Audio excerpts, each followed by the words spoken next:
The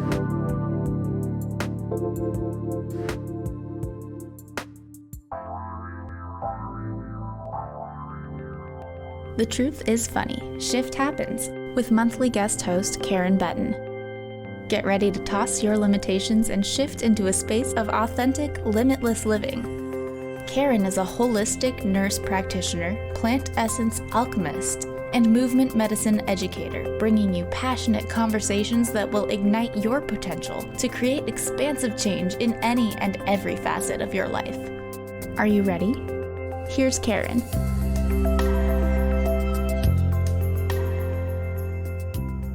Good morning and welcome to The Truth is Funny. We're going to dive right in. I'm so excited about my guest today, as always. The title of our show, which I think, we just have to put out there, is Jumpy Leapy. There are many passions that the varying world has, and where my guest and I seem to meet is a passion for anything about the pelvis, the pelvic floor, which includes the back and the knees and really every other body part. But we're also looking at a lot of the issues that females tend to experience with relationship to their pelvis, their pelvic floor, their back. Things such as incontinence, pelvic organ prolapse, pain, you name it. And my guest and I met when we were training together in the Franklin method. We're both level 3 educators. But Solange has a background as a physical therapist and has worked with women for many years, specializing in pelvic floor issues and the pelvis and the back. And I am just so thrilled to get to pick her brain and learn and find out how she, I have to turn that off, how she blends these two incredible techniques and experiences, and how amazing her clients get the gift of the mind and the body. So Solange, welcome to the show. Thank you so much for having me. It's great to be here. I love talking about the pelvic floor. I'm passionate in helping women and men on their healing journey. I love talking about the pelvic floor. And talking about diving right in, let's just go right in. Most people, when they think that they have issues with the pelvis or the pelvic floor, think strengthening and tightening is the way I need to go, Kegels. So let's just dive in, because your answer to this question might surprise everyone and anyone, given what most of the literature and talk is out there. So tell us, is strengthening and tightening the most singular, most effective technique for enacting change in whatever one might be experiencing?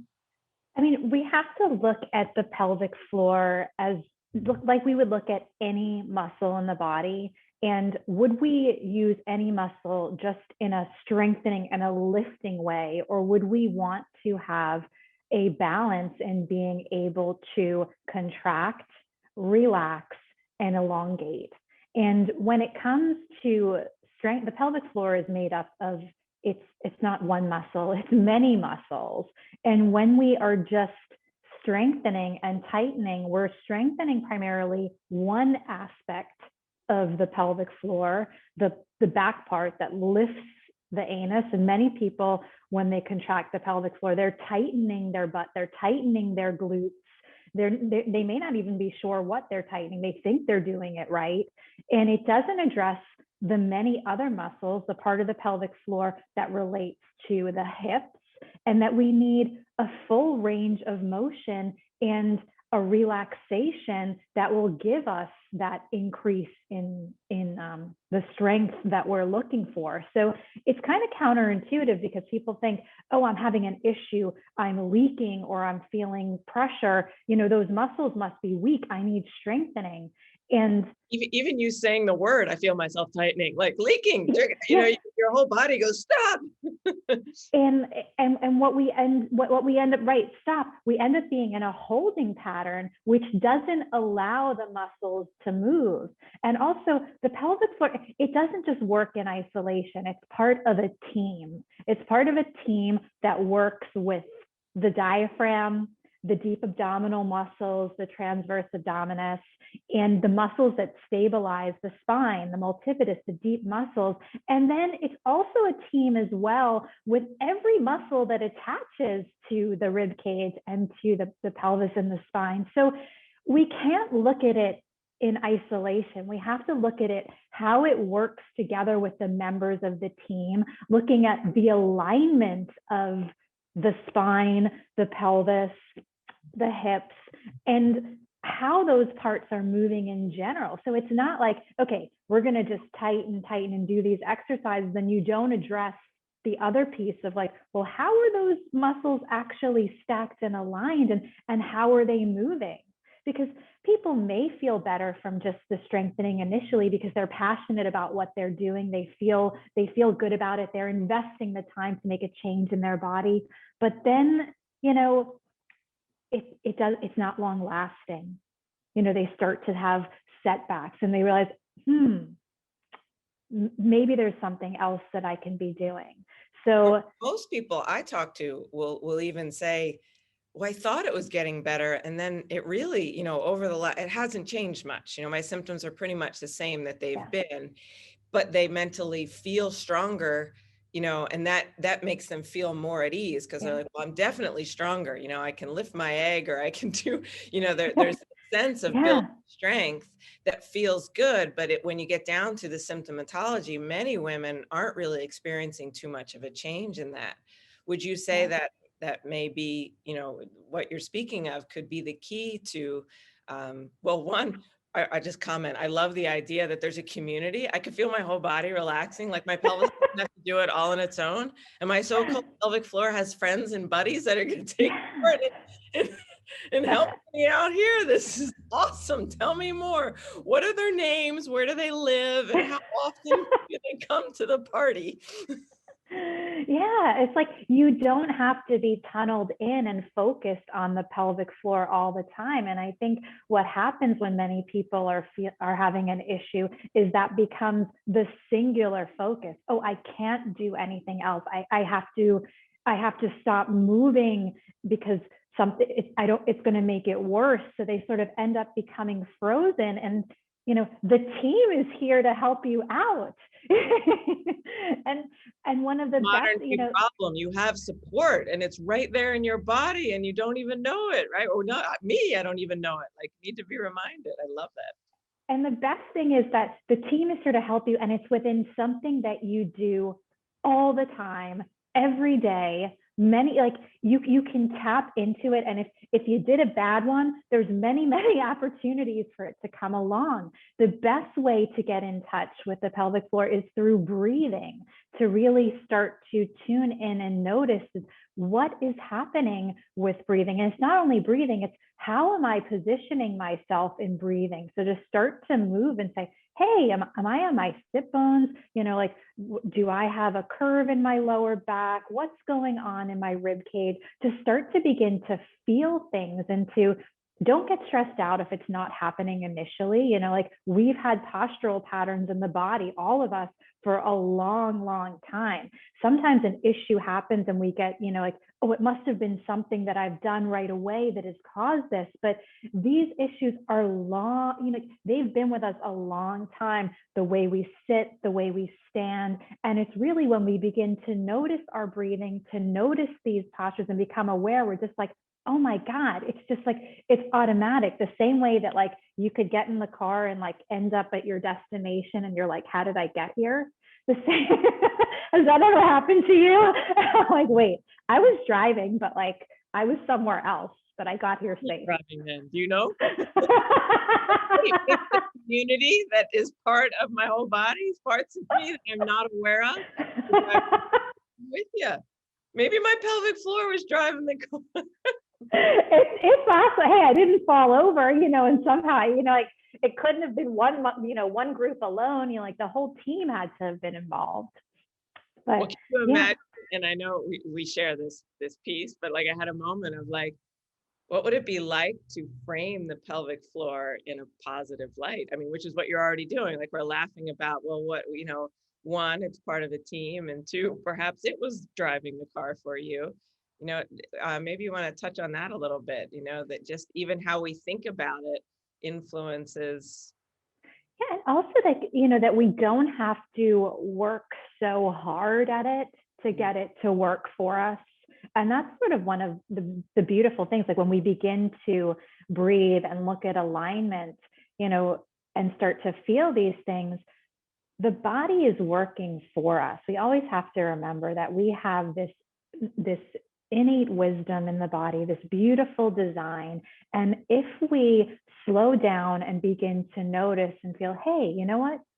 When I'm breathing and I take a breath in, and I kind of just relax and let go of tension in my body and sit well, I think I can feel like a little something happening down at my sit bones. And then when I breathe out, I can start to feel like something's moving and happening. So do I need to start to lift and squeeze and get in the way and interfere with best intentions? Because I think that's what I need, but do I need to get in the way of what's already happening? And the same thing, I have this beautiful curve in my lower back, these beautiful curves in my spine. Do I have to change those things or do I have to just notice and see, okay, what does that feel like? Begin to move a little bit. How does breathing feel when I, arch my spine a little bit, when I flex my spine, to begin to notice these things. And, you start to pay attention to the subtleties and you start to let go of the holding and the tension, which makes it hard. The pelvic floor is actually working for you.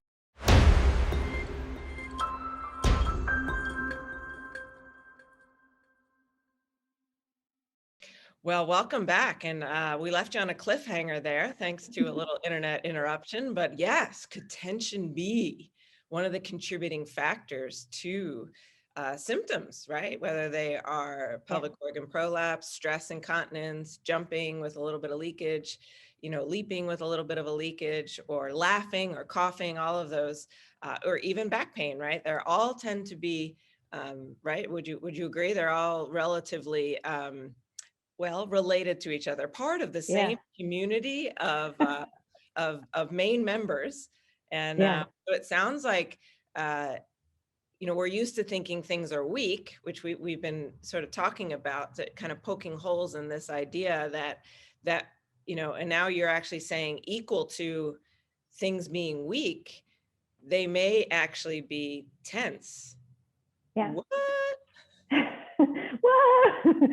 So if something is tense or held in one position, when you have force coming down and those muscles are like force, like a jump or a leap or a sneeze, or anything, or it could be just the force, the force of just walking, of taking a step, and you have a pattern of just, okay, I'm going to take it, I'm leaking when I'm walking. So, I'm holding my belly in towards my spine, like I'm lifting my pelvic floor. So you have this force coming down and there's no place to spread the load and to dissipate that force. So it comes down like, it's like basically taking a jump without bending your knees. So like you get like, if you would jump and not bend your knees, you would get this whoop. So like you're taking a step or you're taking a jump and you're squeezing, kind of, okay, I'm not going to leak. I'm not going to, I'm holding everything in.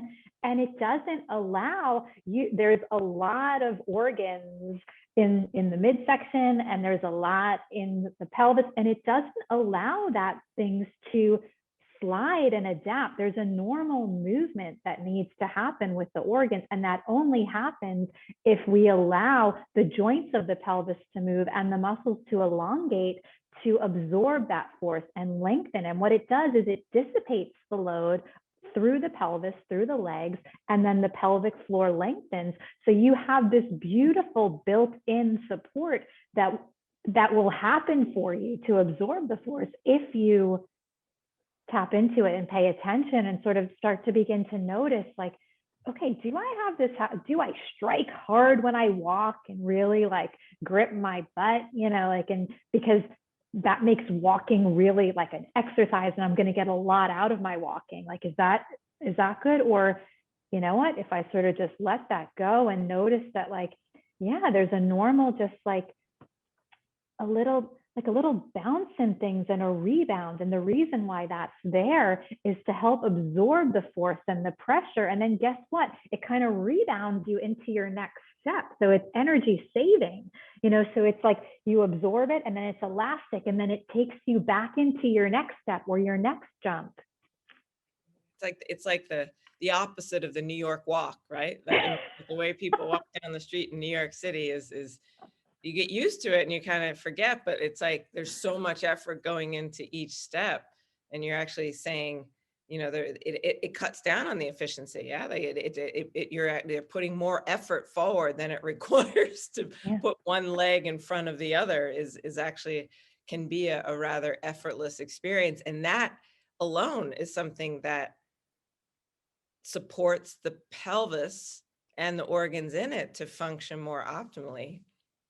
Well, there's a reason to walk a little slower. But you're not saying slower, right? Like, are you, right? Yeah, I'm just saying, pay attention to what's happening. Start to begin to notice, am I pushing really hard here? Am I allowing mobility in my feet? Like what's because maybe it's not only, we know it's not only the pelvic floor, like maybe those things that are happening in walking, that's why the knees are hurting. That's why the back's hurting, like it's, it's the team together. So yeah, just, So as far as then the common patterns that lead to, something that we'll just focus on incontinence, stress incontinence for now. It sounds like tension is one of them. Holding, unrecognized tension. What would you say are some of the others? Then just, it's looking at what you're doing during the day. So if you take a look at how you're sitting, so like what's your pelvis doing when you're sitting? Are you sitting back on your sacrum? So everything has kind of rolled back and slid down and is making its way, Wait, you mean like this? Yes. Everything in the pelvis rolls back, right? Yeah. Okay. Yeah, rolls back so that we're not actually using the bony support system, the ligamentous support system that keeps everything, that helps anchor it in its place and will allow for it to have its sliding motion when we move. So looking at pelvic posture, looking at when you're standing and cooking dinner, when you're standing and reading something or on the phone, let's take that. Like, what happened there? What is your pelvis doing there? What is your rib cage doing there? Are both of those things, like, has the rib cage collapsed and the pelvis collapsed as well? So beginning to look at those patterns of like, okay, the pelvis is tucking under, the rib cage is not, staying, I don't want to say staying lifted, but, moving dynamically in an open and supportive way. And beyond just the pelvis and the rib cage, noticing, is there tension in my jaw and my neck muscles? Is there tension in my feet? All these, the body is all connected. So tension in these areas, it can be a window into what's going on with the pelvic floor. Like frequently, if someone's having a jaw issue or a shoulder issue, that may not be the culprit. That's just part of the connection to the rib cage into the pelvis. And the same thing with the feet, but that connective tissue goes from the pelvis down through the legs into the feet. So those patterns can show up, with the tucking the pelvis, the rib cage, these slouching postures, and also just pain in the shoulders, jaw, feet. That's a lot to pay attention to. How do you work with clients to, it sounds like building awareness is one of the key features of perhaps being able to address from a full body perspective, it's a lot. Yeah. I mean, it's a lot to pay attention to, but at the same time, it's kind of exciting because you can say, there's there's another way in to address what's going on in the pelvis, right? So if I do some release on my shoulder, and then I notice that, okay, wow, that side of the pelvis feels softer. And, like I can breathe more and I can feel breath more into that side of the rib cage. So I've kind of gone in through the back door in a way and made a change in the pelvis. Same thing, I do a little bit of rolling out on my feet, and then you know what, that I'm able to bend a little bit more easier into the hip, and it feels smoother, and oh, my shoulder feels back. So it's not that we have to address all of these other parts, and it's a lot to work on, that we kind of can go in through the back door and influence the pelvis and up the chain in a positive way by just doing a little bit on something that may seem distant and possibly not related, but is so crucial. Yeah. I mean, it just kind of sort of had that thought of like, well, if I'm paying attention to my body, maybe I'll be worrying less about all of the, all the things that we might be worrying about, our grocery list or what's happening tomorrow, what we did, all the things we didn't do, this idea of infusing your day with awareness about the habits and patterns that you're engaging in that might benefit you, right? Like you can't let go of tension if you're not even aware that you're holding it, right? If you're not even aware that you're doing this, right? So you're talking about building this skill set of becoming aware is not only going to benefit your symptoms, it will actually maybe even sort of keep you from worrying so much about other things because your focus is going to be on your body. Yeah, and you're going to feel sensations in other areas, and those sensations you may, oh, that actually feels really, really good. And that can take you in a positive direction away from sort of the tunneling into, there's something wrong with me, I have this thing in the pelvis, like that, which kind of is in the, even if you're doing something, it may be in the back of the thoughts all the time. So it takes you in really a positive direction. You start to experience good sensations, and good sensations globally, and good sensations in the pelvis as well. So it's really a win-win. And the literature even shows, right, when we're experiencing joy, one, our immune system is more responsive and reactive, as opposed to when we're experiencing fear or think we're doing wrong. There's a direct correlation with a suppression of the immune system, right? The immune system response, just to bring it back to, you're not even affecting just your pelvic floor or maybe your symptomatology, but it supports your whole body as a whole to function more optimally from even, some things as microbes or just support for the entire nervous system to be more at ease. And so not only are you working on some pelvic floor or pelvic issues, you are benefiting your entire body.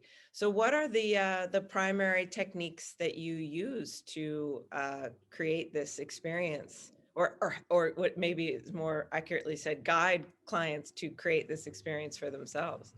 Yeah. And I love that you say guide, because that's been the biggest change for me with bridging Franklin method into my work as a physical therapist. Before it was, people coming, what's wrong with me? Sort of me taking a look and kind of explaining what I saw, and sort of influencing that person's experience by the language in which I was using as I was doing my evaluation. And now it's sort of become, we're having a dialogue, and like I'm noticing something, but I'm having them notice. And so we're talking about what's going on, and I'm sort of holding back in what I may feel or see, so that they can begin to say, this is what I think is going on. And they have a lot of insight into their body. But going back to your question, which tell me it again, because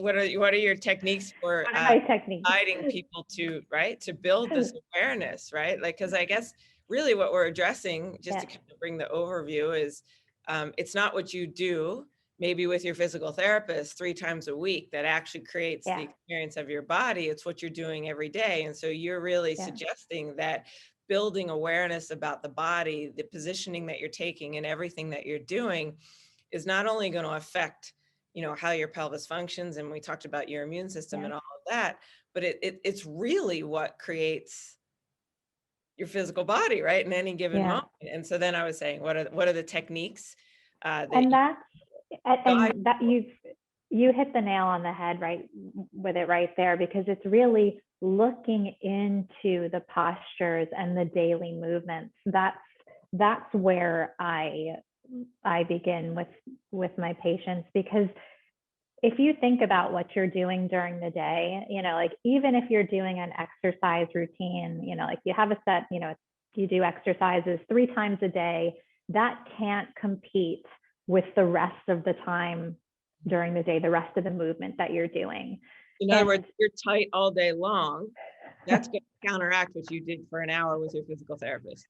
or if you did a beautiful exercise workout, and then you go to sit down and you just collapse because you know what, I'm done, I'm so exhausted by that, and you just like throw yourself around and you don't pay attention to, like, okay, when I sit, like I'm either slumped back or I'm crossing my legs all the time, and what could that possibly be doing to my pelvis and my spine? And then when I'm standing, I have this pattern of like shifting my hip to the side, and I carry my kids in this one arm because I can only do it like this because I have to multitask with this arm free.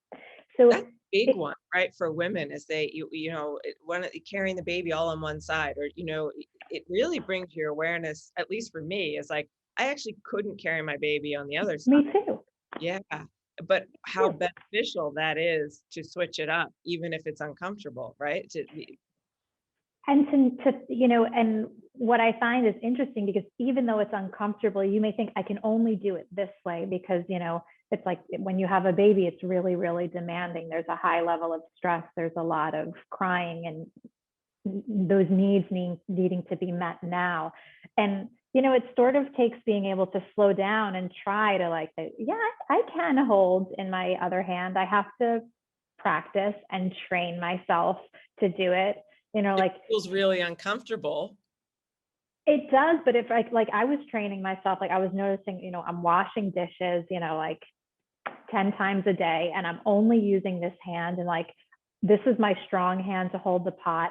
And I was like, one day I'm like, you know what? I'm going to use the other hand. I'm going to start to do it. And it was so awkward.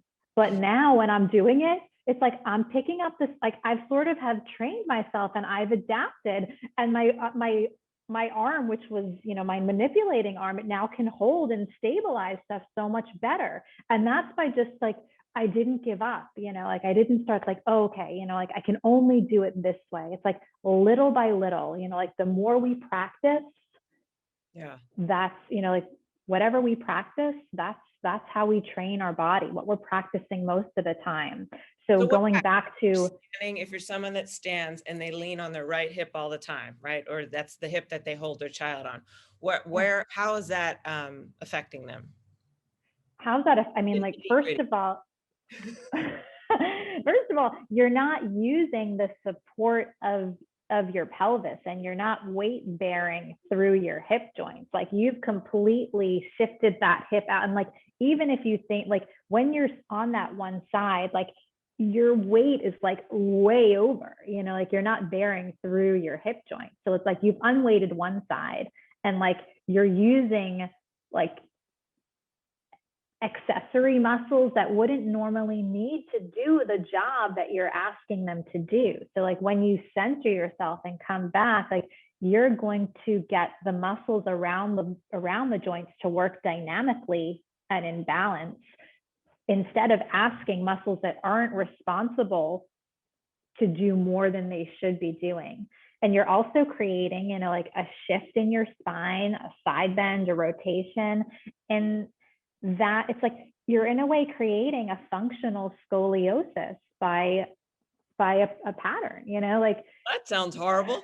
But the good thing is like, you can change, like you can just begin to notice and like, pop that hip back in, like center yourself, like. But it And sounds like you're saying it's not the movement. It's not like just leaning on the side. That's what's creating the limitation. It's doing that instead of all the other available movements most of the day, right? Like it's like, so it's not like that's bad to lean on your right hip, but if that's all you do and you don't lean on the left hip, you're going to create patterned of expression, right? Some parts will be long, some parts will be short, and that's what we have to remember, that nothing is inherently bad. It's just if that becomes what we do most of the time, we then start to run out of options of how we can use the rest of the body. So we have to begin by starting to center ourselves, becoming aware, shifting sides. There is no ideal posture to be in, but you want again, because that's like, right? Isn't that what your clients ask you? Like, well, okay, how should I hold it? How should I stand? And you're literally saying, no. Or it's like, oh, there's Solange. I gotta sit up straight. She's coming. She's gonna look at me. And that is, you're basically just going from one extreme to the next. But what about everything in between? And so, maybe you don't even have to get to the extreme. It's like, if we've been in a pattern for a long time, it's really hard to go towards what would have been, let's say, the ideal for us. But we need to build in some variation. So we start to need to move a little bit more towards that, knowing that we don't have to become that ideal, right? Like, we're not forcing ourselves to become something that we're not, because, we've been. And I want to highlight that we're not forcing ourselves to become something that we're not. Everybody just breathe that in. Like, there's so much in there that's so great. We're not forcing ourselves to become something that we're not. We're working with what it is. We're working with it. Yeah. We're working with it. And we have to understand that we don't need to get there to stop the issues that we're having. We need to embrace the body that we have. We don't have to look like our physical therapist. We don't have to look like our exercise instructors. We have to look like who we are. And I think once I started to embrace that on my journey, I started to become a whole lot happier about who I was. But like, hey, I'm pretty good. So this is like, I think you would call this is almost mental training, right? That has components of acceptance in it, that have components of awareness in it. And you as a physical therapist are seeing and using these as powerful tools that create dynamic and profound change in the body, not just in that moment that you're with the client, but from there, how's that A4 after? I don't know. From there on forward, for every moment. And you can only, I think that's the other piece. Like, you can it's a skill set that you get better at, right? Like, you're never done having awareness of yourself, because you then can have awareness of yourself while you're driving or while you're cooking your meal, so it's not like I need to be, in the beginning, you might need to just be aware of yourself and it feels like you can't do anything else. And then slowly, like, the multidimensional, incredible multitasking capacities of the body kick in, and you're like, whoa, I'm aware that I'm rounding my shoulders and tucking my pelvis while I'm doing this squat or while I'm getting in the car to go drive. And then what? So now we're aware, then what? So then you can intelligently choose the exercises that you need to practice. So like, you start developing this awareness of what you're doing during the day. You start, noticing, okay, like, I can stand a little bit this way, or I can sit on my sitting bones. And then you start to see what could be tight or what needs to be strengthened to help me out here. So then you can, do some ball work and release work to make the muscles that have been gripping in this pattern for such a long time let go and feel more comfortable. So that can become the first step in what everyone wants, which is give me the exercise program. So well, I'm here for the exercises. What are the 5, And we're gonna take a little break to come back and get a little bit of a commercial break. But I love that, like creating that, like everybody wants the exercise. Like even when we were working with, we're going to be doing a program together. The person that was helping us develop the advertising, like, okay, well, so you're going to do, you tell them this, and they're like, all right, what, you're going to learn 6 exercises, and we're like, wait, that's exactly what we're not going to do. Yeah. So when we come back after the break, Solange is going to go into, the sort of, that, right? The idea that like, it's not just 6 exercises and there aren't just 6 exercises. It's the combination of all of these techniques, would you say? All right. Absolutely. We'll be right back for the break. If you want to call in with any questions, 1-800-930-2819, I think.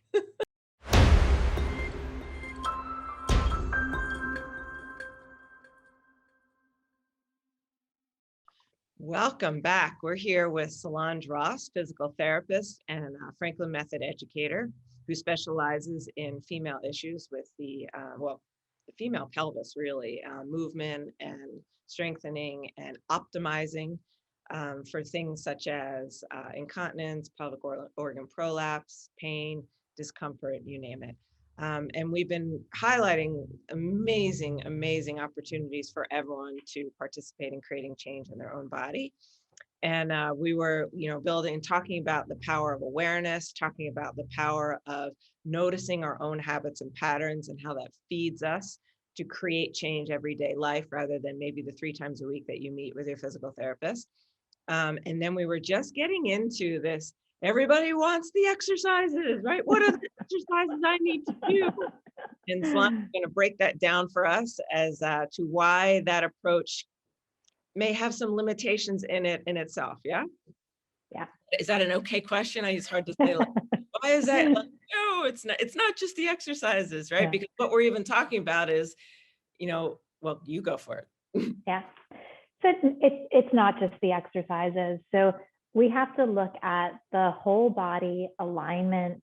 We have to look at how different parts are interacting with one another. We have to look at the mobility of the spine, the pelvis, and the hips. We have to look at how this team is working through breathing. And we have to take that into what we're doing most of the time during the day. And that's how we're sitting, how we're standing, how we're bending, when we're loading the dishes, when we're washing the dishes, when we're doing the laundry. We have to look into all of those things. So if you are only doing whatever exercises that have been crafted for you beautifully, and you pay expert attention there, and then when it comes to what you're doing most of the time and you're kind of on automatic pilot, you may not be using those strategies that you're using in the exercise class. And most often, those, as we talked about, those patterns in the body, it's like how we can drive a car and end up at the destination without knowing how we got there. They're in there and they're strong. So we have to start to notice, okay, I just lifted the laundry basket, and when I went over, I just rounded my spine. And what's that doing? Okay, that's collapsing everything and putting so much pressure on my pelvic organs. So could I do that better by hinging through my hips and lengthening and widening my sit bones? And whoa, that just feels so much better. That's more supportive.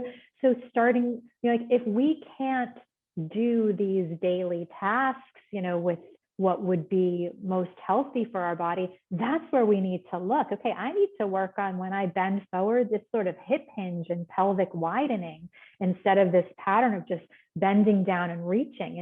I'm picking up toys all day long, like a mess from the kids. How am I doing that? Am I using the same strategy with that? Am I using my hips effectively? Am I varying the way that I bend to do that? Like sometimes maybe I'm taking a lunge, sometimes maybe I'm stepping out to the side, sometimes I'm moving backwards. And here you begin to just like, look how much exercise you've built into picking up stuff versus just okay, this is the same set of exercise, these are my top 5, I do them all the time. Like, you've just like exploded with the variation of what you've given your body. That's beautiful. And it sounds like it would be really hard to allow the pelvis to widen when you're tightening. If the first thing you're thinking when you go to sit down on the chair, or you go to pick one of those pieces of toys off the ground, is I need to lift and tighten my pelvis, that's really not going to allow for, Yeah. So you're saying every time you bend in the hip, there's a widening, there's the Yeah. elongation. So And if there's an you tighten automatic elongation that could be working for you. And if you're doing an exercise where you're just, let's say you're doing a bridge or a pelvic tilt, and you're just working on this lifting aspect, like, is your program really balanced? Or you're not getting that lengthening, that elongation? And then another thing to look at is, like, how are you breathing during all of this? Like, the pelvic floor is part of a team, and the way we access it and the way we get it to work is to optimize our breathing. So if we're bracing during these activities, which many of us do because it's habit, and we're also possibly carrying a child as we're picking up stuff off the floor, to start to begin to notice, am I able to breathe and move through my daily activities? That's going to give you the most bang for your buck.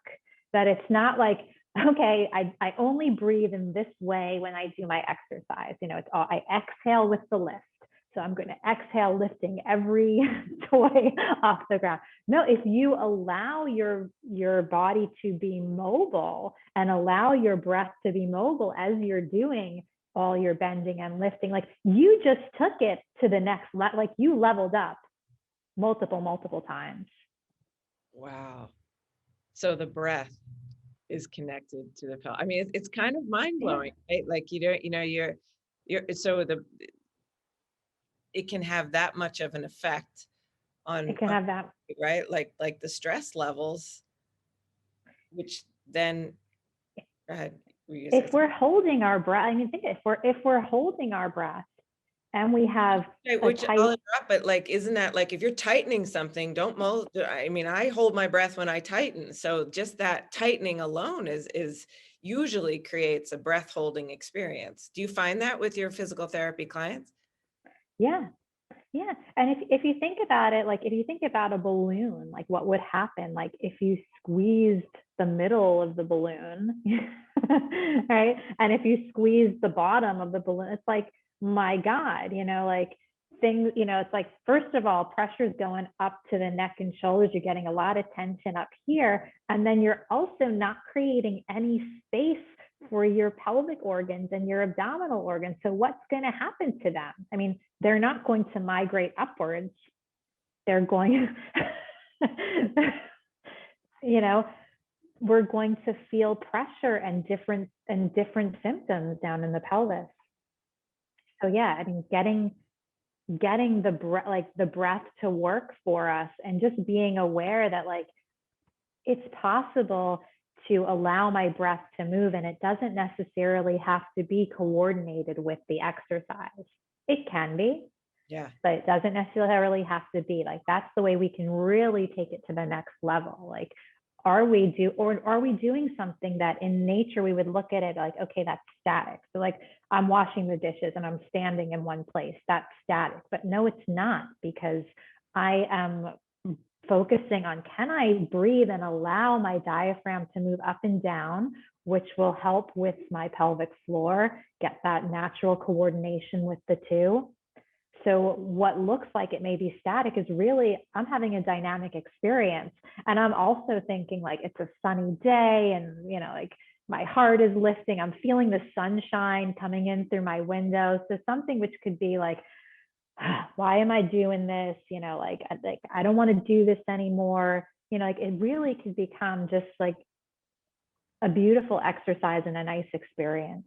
which sounds a lot like almost meditation. It sounds, like you're Yeah. it's like combining these these attributes that we call meditation or even mindfulness with movement. Meditation, mindfulness, movement, the 3 M's, meaning that your movements are combined with mental techniques that help. And then standing becomes strengthening, and something that could be so, fatiguing and exhausting, become, what, this is actually not so bad if I begin to, like, what am I thinking when I'm doing the dishes? Like if I'm in my hip joints, like if I kind of get a sense of like, okay, what's my pelvic alignment like, I mean, when I'm not paying attention, like I'm anchored onto the sink for support, like I'm like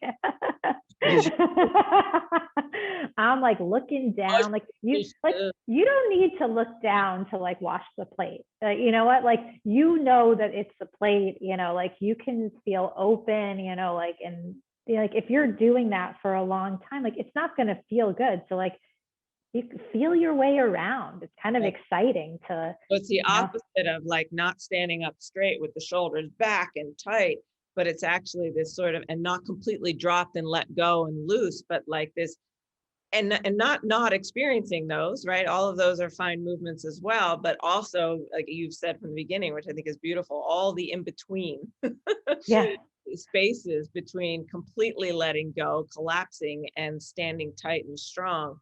And making sure we're, I just keep moving my hands and this. So we're doing this all in between. Yeah. And just seeing like where, like, what is the right amount that I need to use for this task? And that's where engaging all the time, like, like I would ask this question, like, why do you need it? Like, why do you need to be in, like your body? Are we saying that your body doesn't have the strength to hold itself up? That we need to just engage more to be able to do that? I mean, trust me, you will not fall over.